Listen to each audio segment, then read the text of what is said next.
অজিদের মাথা ব্যথা কোয়ারেন্টিন, ঘরের মাটিতে অস্ট্রেলিয়ার বিপক্ষে খেলতে পারবেন না মুশফিকুর রহিম।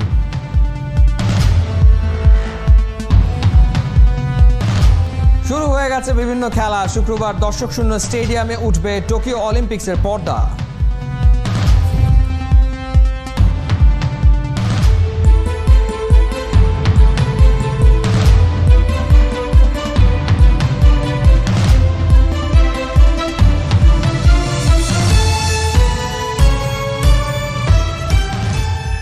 স্বাগত ৭১-এর খেলাযোগে আপনাদের সাথে আছি আমি ফাহিম রহমান। নিজেদের ১০০তম টি-20তে বাংলাদেশের জয়। হারারেতে ৩ ম্যাচ সিরিজের প্রথম টি-20তে জিম্বাবুয়েকে ৮ উইকেটে হারিয়েছে টাইগাররা। বোলাররা লক্ষ্যটা নাগালে রাখার পর রেকর্ড গড়া জুটিতে ম্যাচ নিজেদের করে নিয়েছেন নাইম শেখ আর সৌম্য সরকার। বিস্তারিত রহমান পেয়ারের ম্যাচ রিপোর্টে। What a magnificent catch from the youngster substitute fielder. লক্ষ্য যদি থাকে জেতার হবেই জিত, তবে সবার আগে গড়তে হবে শক্ত হাতে ভিত। বদলি হয়ে নামা শামীম হোসেনের অবিশ্বাস্য catch. Oh, what a catch! তার আগে শরীফুলের তেজ। যুব বিশ্বকাপ জয়ীরা সিনিয়রদের সাথে কাঁধ মিলিয়ে চললেই তো টি-20তেও বাংলাদেশ হবে দুর্ধর্ষ এক team. Watch action, appeal, gone. সৌম্যের এমন নতুন উদযাপনের ধরন বলে দেয় জিম্বাবুয়েতে টাইগারদের সব সুর এক হয়েছে। Bowled him, beautiful Yorker. Death ওভারে মুস্তাফিজের ইয়র্কার যেন শেষের কবিতা। দ্য ফিজেই শেষ জিম্বাবুয়ে। ১৫২ রানে অল আউট স্বাগতিকেরা। He knocks over the leg stump. Bangladesh দল তার সেরা পারফরম্যান্সটা মনে হয় জমিয়ে রাখে মাইল ফলক ছোঁয়ার ম্যাচের জন্য। ১০০তম ওয়ানডে, ১০০তম টেস্টের পর ১০০তম টি-20তেও জয়ের গল্প যে লেখা চাই। সৌম্য নাইমের ১০০ রানের উদ্বোধনী জুটি, দুজনই করেছেন 50। T20 international 50 for Mohammad Naeem. Soumya run out হয়ে ফিরেছেন। তৃতীয় উইকেটে সোহান নাইমের ১৫ বলে অবিচ্ছিন্ন ৩৩ রানের জুটি। And a win by a big margin one more time. Test ওয়ানডের পর নিজেদের ১০০তম টি-20তেও জিতল বাংলাদেশ।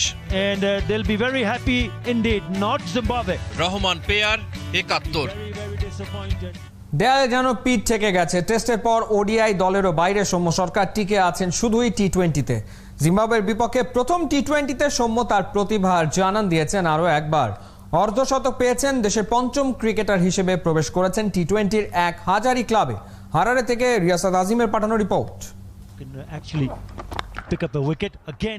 অপরিহার্য থেকে হিসাবের খাতার বাইরে, অতঃপর চাপ সামলে ফিরে আসার গল্প। অপরিহার্য থেকে হিসাবের খাতার বাইরে, অতঃপর চাপ সামলে ফিরে আসার গল্প। সৌম্য সরকার যেন তিলে তিলে হারাতে বসা এক ক্রিকেটার। টেস্ট আর ওয়ানডে দলের বাইরে টিকেছিলেন শুধুই টি-20 ফরম্যাটটাই, সেটাও এক প্রকার অস্থিরতার অনিশ্চয়তাকে সঙ্গী করে। সৌম্যকে নিয়ে সব শঙ্কা আপাতত কমেছে, ব্যাটে যে রান পেয়েছেন। বাইরে যখন ছিলাম প্র্যাকটিস তো করেছি, তার পাশাপাশি যে কিছু প্র্যাকটিস করেছি যে পারপাস নিয়ে। আবার লাস্ট আমরা যে টি-20টা খেলেছি, হ্যাঁ, ওখানেও বেশ কিছু প্র্যাকটিস করেছিলাম। সো ওইগুলো নিয়ে একটু যেহেতু কাজ করেছিলাম, এখন খেলার মধ্যে ঢুকেছি তো ওইগুলোই করার চেষ্টা করছি। কিন্তু যতটুকু দেখেছি না ঠিক আছে, কিন্তু আরও কনসিস্টেন্ট হওয়ার জন্য আরও নিজেকে মেন্টালি আরও বেশি ফিট হতে হবে। জিম্বাবুয়ের বিপক্ষে সিরিজের প্রথম টি-20তে সৌম্যের অর্ধশতক নতুন করে রেকর্ড লিখিয়েছে। সৌম্য নাইমের ১০২ রানের পার্টনারশিপ ওপেনিংয়ে বাংলাদেশের সর্বোচ্চ। টি-20তে দেশের ১০০০ রানের ক্লাবে পঞ্চম ক্রিকেটার বাঁহাতি ব্যাটসম্যান। সামনে শুধুই তামিম, মুশফিক, সাকিব আর মাহমুদুল্লাহ। এদিন পেয়েছেন ক্যারিয়ারের চতুর্থ অর্ধশতক, যা তার শেষ ৬ টি-20তে তৃতীয়। টি-20 ফরম্যাটটায় পারফরমেন্স বলা যায় ভালোই, তারপরও কিন্তু ওপেনিংয়ে সৌম্যের স্পট নিশ্চিত ছিল না। লিটনের থাই ইনজুরির সুযোগ কাজে লাগিয়েছেন বাঁহাতি batsman. Soumya Sarkar man of the match.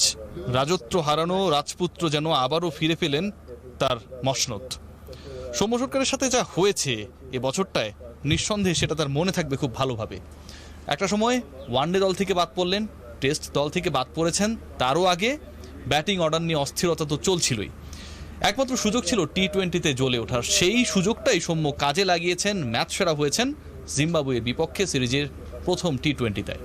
Riasat Azim ৭১, Harare, Zimbabwe.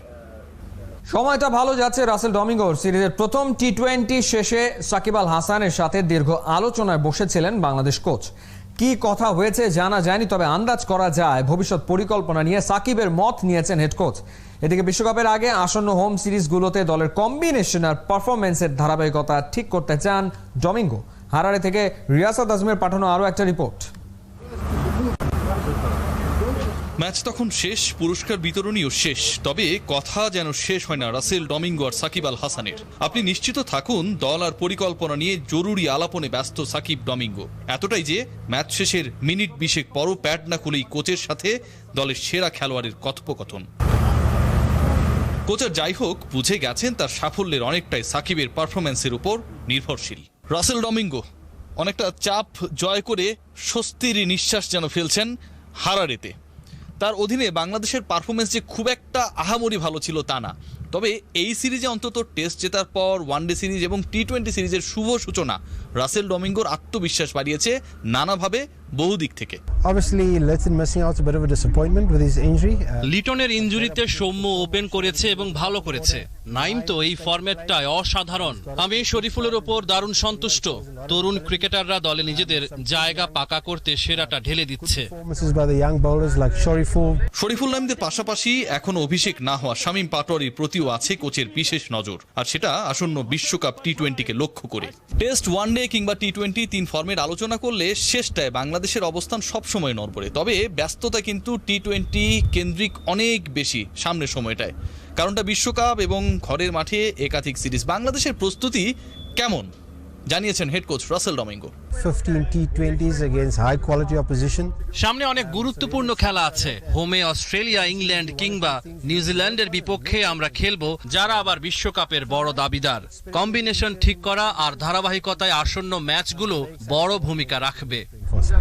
ডমিঙ্গোর কথায় স্পষ্ট, একাদশের সাথে ব্যাটিং পজিশনেও সামনে বড় এক্সপেরিমেন্টে যাবে দল।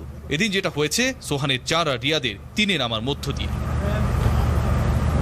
রিয়াসাত আজিম, 71, হারারে, জিম্বাবুয়ে। জিম্বাবুয়েতে ব্যাট বলের নৈপুণ্যে সাকিব আল হাসানের আবার উন্নতি হয়েছে আইসিসি র্যাঙ্কিংয়ে। বোলারদের র্যাঙ্কিংয়ে সাকিব এগিয়েছেন 9 ধাপ, ওর অবস্থান এখন 8-এ।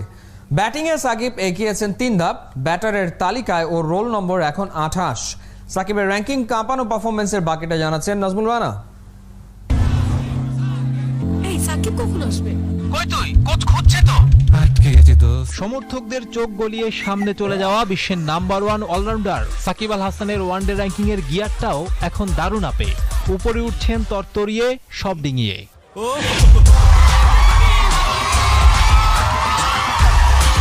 জিম্বাবুয়ের মাটিতে ওদের ধবল ধোলাই করা সিরিজে সাকিব নিয়েছেন 8 উইকেট, ইকোনমিটাও পরিমিত।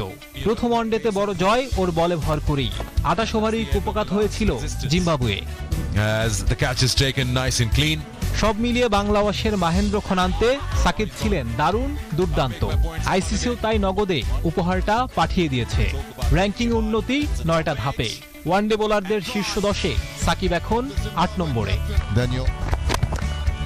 ব্যাটের জট কাটিয়ে দ্বিতীয় ওয়ানডেতে স্বরূপে সাকিব খাত থেকে একাই দলকে টেনে তুললেন। 96 রানের অপরাজিত ইনিংস খেললেন, আর তাতেই নাভিশ্বাস জয়টা এলো। সাকিবের এই কাণ্ড নজর এড়ায়নি আইসিসির, উঠিয়ে দিয়েছে উন্নতির রাস্তায়। যদিও ওডিআই ব্যাটার র্যাঙ্কিংয়ে উন্নতি ঠিক বোলিং এর মতো নয়। 3 ধাপে গিয়ে সাকিব এখন 28-এ। ব্যাটেও যে ওডিআই সিরিজটা ছিল একেবারে সাকিবময়। 3 ম্যাচে 145 রান ওর ব্যাটে।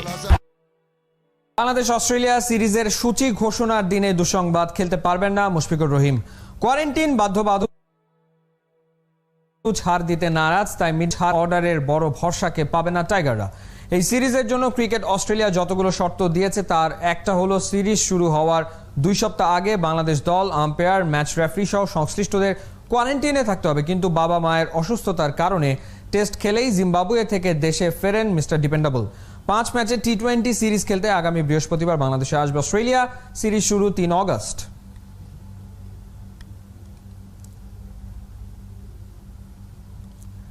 নারী